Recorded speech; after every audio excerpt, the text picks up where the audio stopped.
চাকরির অভাবে এখন বহু শিক্ষিত তরুণ দিনমজুরি করছেন।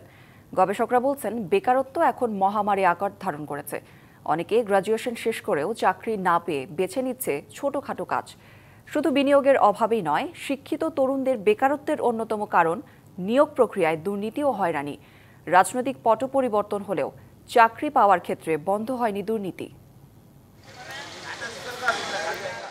রফিকুল ইসলাম কাজের আশায় বসে আছেন রাজধানীর নতুন বাজার শ্রমের হাটে। তিনি বলছিলেন ২০২২ সালে মাস্টার্স শেষ করে চাকরির চেষ্টা করেও পাচ্ছেন না, ফলে বেঁচে থাকার তাগিদে দিনমজুরি করছেন। বেশ কয়েকটা ইন্টারভিউ দিছি, বুঝছেন, ইন্টারভিউতে পাস করছি, কিন্তু আমরা নাই। যারা যে মন্ত্রী সুপারিশ করে, ডিসি সুপারিশ করে, যাদের সুপারিশ তাদেরকে নিয়ে যা।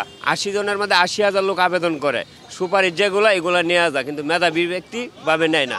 সরকারি সর্বশেষ পরিসংখ্যান বলছে ২০২৪ সালে রফিকুল ইসলামের মতো দেশে প্রায় ৯ লাখ স্নাতক ডিগ্রিধারী বেকার। এক বছরের ব্যবধানে বেড়েছে এই সংখ্যা। ওয়ালটন এখন দেশের সীমানা পেরিয়ে পৌঁছে গিয়েছে ৫০টিরও বেশি দেশে। ওয়ালটন, ঘরে ঘরে, বিশ্বজুড়ে।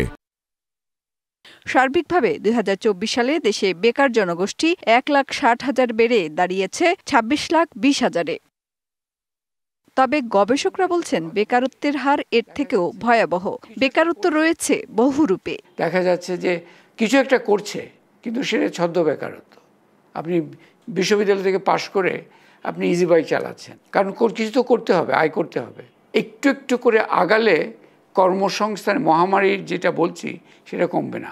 বেকারত্ব বৃদ্ধির জন্য কেবল বিনিয়োগে স্থবিরতাকেই দায়ী করতে নারাজ এই গবেষক। তিনি বলছেন, শিক্ষিত তরুণদের মধ্যে বেকারত্বের বড় কারণ দুর্নীতি ও হয়রানির পাশাপাশি দক্ষতার ঘাটতি। রাষ্ট্রীয় ব্যাধি দুটা এই ক্ষেত্রে, একটা হচ্ছে দুর্নীতি, সেটা কমাবার চেষ্টা চলছে, এখনো আরও কমাতে হবে, কিন্তু ওটা যায় নাই, ওটা অনুপস্থিত হয়ে যায় না একেবারে। হয়রানিটা ওই দুর্নীতির মতো সমগুরুত্বপূর্ণ একটা ব্যাধি।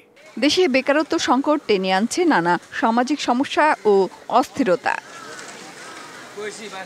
মেহের মনি, ডিবিসি নিউজ, ঢাকা।